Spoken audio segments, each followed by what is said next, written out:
Salam kasih, hai saudara yang diberkati Tuhan Yesus. Mulai tanggal 7 sampai 13 Januari 2024, warga gereja Masihi Injili di Minahasa akan membaca dan merenungkan firman Tuhan dalam kitab Perjanjian Baru, surat Filipi pasal 3 ayat 1b hingga ayatnya yang ke-16. Sebelum kita membaca dan merenungkan firman Tuhan ini, mari berdoa. Ya Tuhan, bawalah kami dalam kebenaran-Mu, agar kami tidak terhilang, tidak tersesat, lalu binasa. Dengan urapan kuasa Roh-Mu yang kudus, kami dimampukan menjadi pendengar yang baik, tapi juga pelaku firman yang setia. Demi Kristus Tuhan kami. Amin. Filipi pasal 3 ayat 1b hingga ayatnya yang ke-16 di bawah judul perikop kebenaran yang sejati. Menuliskan hal ini lagi kepadamu tidaklah berat bagiku, dan memberi kepastian kepadamu. Hati-hatilah terhadap anjing-anjing. Hati-hatilah terhadap pekerja-pekerja yang jahat. Hati-hatilah terhadap penyunat-penyunat yang palsu, karena kitalah orang-orang bersunat yang beribadah oleh Roh Allah dan bermegah dalam Kristus Yesus, dan tidak menaruh percaya pada hal-hal lahiriah. Sekalipun aku juga ada alasan untuk menaruh percaya pada hal-hal lahiriah. Jika ada orang lain menyangka dapat menaruh percaya pada hal-hal lahiriah, aku lebih lagi. Disunat pada hari ke-8 dari bangsa Israel, dari suku Benyamin, orang Ibrani asli. Tentang pendirian terhadap hukum Taurat, aku orang Farisi. Tentang kegiatan, aku penganiaya jemaat. Tentang kebenaran dalam mentaati hukum Taurat, aku tidak bercacat. Tetapi apa yang dahulu merupakan keuntungan bagiku, sekarang kuanggap rugi karena Kristus. Malahan segala sesuatu kuanggap rugi karena pengenalan akan Kristus Yesus Tuhanku lebih mulia daripada semuanya.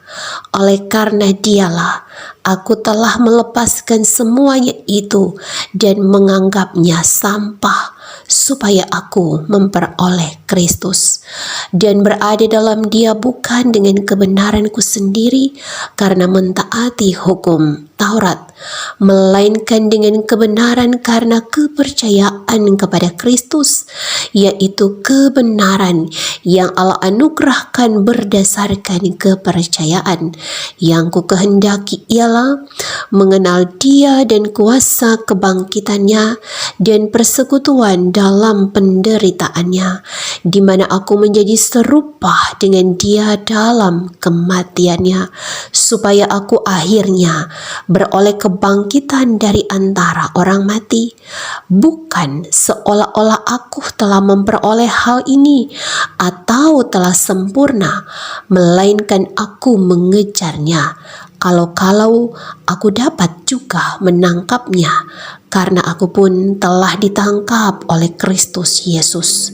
Saudara-saudara, aku sendiri tidak menganggap bahwa aku telah menangkapnya, tetapi ini yang kulakukan. Aku melupakan apa yang telah di belakangku dan mengarahkan diri kepada apa yang di hadapanku, dan berlari-lari kepada tujuan untuk memperoleh hadiah, yaitu panggilan surgawi dari Allah dalam Kristus Yesus. Karena itu, marilah kita yang sempurna berpikir demikian. Dan jikalau lain pikiranmu tentang salah satu hal, hal itu akan dinyatakan Allah juga kepadamu. Tetapi baiklah tingkat pengertian yang telah kita capai, kita lanjutkan menurut jalan yang telah kita tempuh. Demikian pembacaan firman Tuhan yang kudus. Jemaat yang dikasihi Tuhan Yesus, tema perenungan di minggu berjalan adalah tetap setia di jalan Tuhan menghadapi penyesat.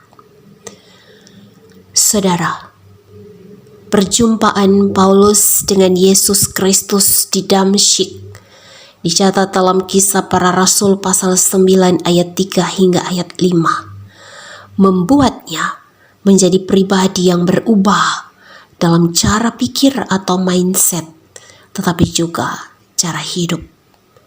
Pertanyaannya, sudahkah kita berjumpa secara pribadi dengan Yesus Kristus? Kapan? Di mana? Apakah di saat kita masih bayi, kanak-kanak, remaja, pemuda, atau sudah dewasa sebagai bapak dan ibu, atau lanjut usia?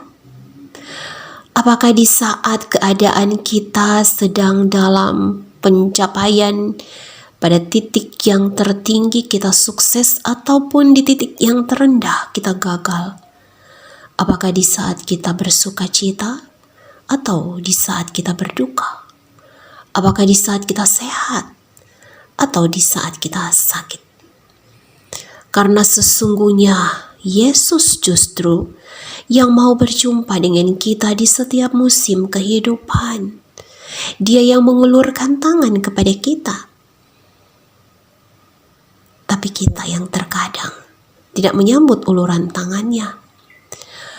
Kalau kita berkata, iya, kita sudah berjumpa secara pribadi dengan Yesus, mari kita lihat apakah cara pikir dan cara hidup kita telah diubahkan oleh Tuhan. Apakah kita menjadi serupa dengan Kristus atau justru jauh dari gambar Kristus? Ukurannya, parameternya bisa dilihat dari dua hal. Yang pertama adalah orang yang cara pikir dan cara hidupnya telah diubahkan oleh Tuhan. Dia setia. Orang yang setia adalah orang yang berpegang teguh pada janji atau iman mereka. Paulus sebelum menjadi Kristen adalah seorang yang sangat cerdas di kalangan orang Farisi. Ia punya prestasi sebagai penganiaya jemaat. Ia orang Ibrani asli sebab ayah ibunya dari suku Benyamin. Ia taat pada hukum Taurat. Ia disunat pada hari yang ke-8 di ayat yang ke-5 dan ayatnya yang ke-6. Tetapi ketika dia berjumpa dengan Kristus secara pribadi, di ayat 7 dan 8, Paulus berkata, apa yang dahulu merupakan keuntungan bagiku sekarang kuanggap rugi karena Kristus. Malahan segala sesuatu kuanggap rugi karena pengenalan akan Kristus Yesus Tuhanku lebih mulia daripada semuanya. Saudaraku, Paulus diubahkan, dan karena itu ia tidak lagi mengingat, bahkan ia melepaskan semua kebanggaan-kebanggaannya di masa-masa lalu. Yesus Kristus adalah yang paling mulia dan yang paling berharga. Saudaraku, mereka yang setia pada Tuhannya, sebagaimana Paulus akan berkata, Kristus adalah keuntunganku.